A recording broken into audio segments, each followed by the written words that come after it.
حضرت آدم علیہ السلام فرماتے ہیں کہ جب جنت سے نکال کے اما ہوا اور ان کو پھینکا گیا تو ایک ستارے کے مانند کہکشاں میں ایک ستارہ چمک رہا تھا. تو جبرائیل سے پوچھا, آپ کو علم ہے یہ بہت بڑی. پھر اسلام میں اب جن لوگوں نے تاریخ پڑھی ہے, خلفائے راشدین کے بعد امیوں کا زمانہ آتا ہے. حضرت امیر معاویہ اس کے بانی تھے, اس کے بعد اس کا بیٹا یزید, پھر معاویہ ثانی, پھر مروان بن حکم, پھر عبد الملک بن مروان, پھر ولید بن عبد الملک, پھر سلیمان بن عبد الملک, پھر ہشام بن عبد الملک, پھر حضرت عمر بن عبد العزیز, اور جاتے جاتے 38. پھر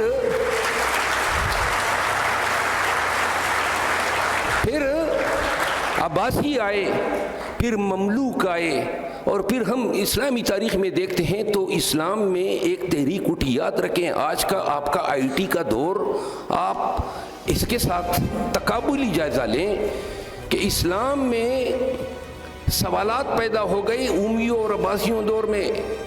یہ ریزننگ کی باتیں کرتے تھے کہ بھائی یہ دنیا کس طرح تخلیق ہوئی.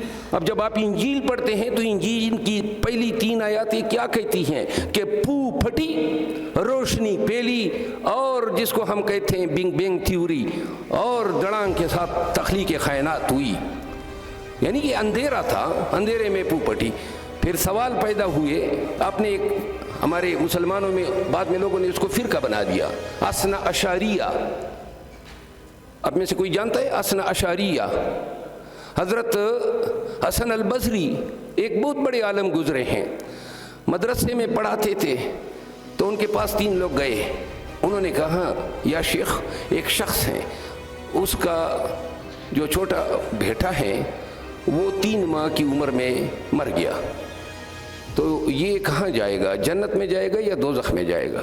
تو حضرت حسن البصری نے فرمایا کہ حضرت اللہ تعالیٰ نے تو اپنی ربوبیت کی قسم کہا کہ یہ قرآن میں وعدہ کیا ہے, عنکبوت, سورہ عنکبوت کا حوالہ دیا کہ جو انفینسی میں those who die in infancy will act as redeemers for their parents, یعنی اپنے والدین کے لیے وہ وکیل ہوں گے بروز محشر, تو لہذا خود تو جنت جائیں گے, والدین کا بھی وسیلہ بنیں گے.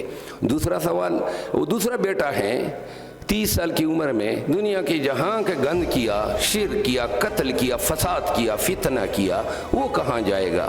انہوں نے کہا کہ اللہ تعالیٰ نے تو باقاعدہ عہد کیا ہے کہ گناہوں میں سے میں شرک کی معافی نہیں دے سکتا ہوں, تو لہذا جو شرک کرے گا وہ جائے گا دوزخ میں.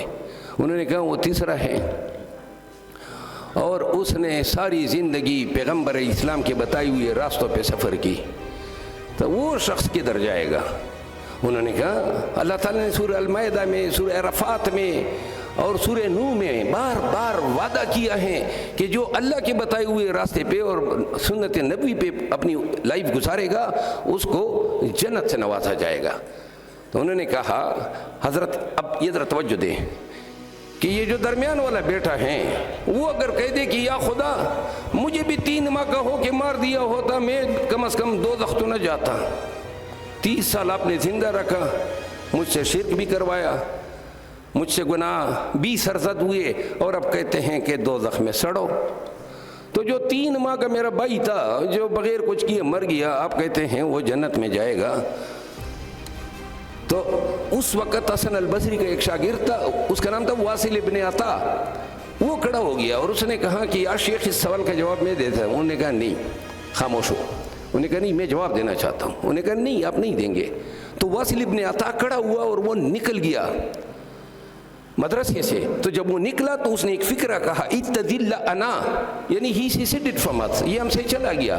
وہ جو ہی مدرسے سے باہر نکلا وہ 3 لوگ اس کے پیچھے آئے, کوئی فرلانگ آگے روک کے کہا آپ بتائیں آپ کا ذہن کیا کہتا ہے؟ انہوں نے کہا کہ خدا نے یہ بھی تو کہا ہے کہ آمنت باللہ و ملائکتہ و کتبہ و رسلہ والیوم الآخر والخیر والشر, یعنی والیوم الآخر. اللہ تو کہتا ہے نا کہ جب آپ کی ارواح یہاں سے چلی جاتی ہیں, جب تک یوم اخیرت نہیں آئے گی آپ کے اعمال کا میزان ہوگا ہی نہیں.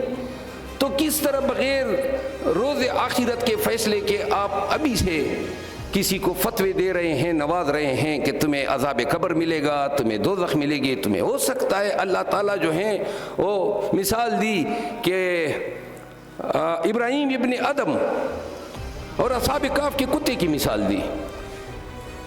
امید ہے آپ لوگ یہ سارے واقعات سمجھتے ہیں کیونکہ یہ اسلامی تاریخ ہے ہماری۔ تو انہوں نے کہا ہو سکتا ہے اللہ اس کے توفیل، یا آپ کے خاندان میں کوئی حافظ قرآن ہو گیا۔ یہ ساری باتیں اسلام نے ریزننگ کا درس اس زمانے سے شروع کیا جب حضور کریم قرآن کریم کی آیاتیں جب ان پہ نازل ہوتی تھی تو وہ بیان کیا کرتے تھے۔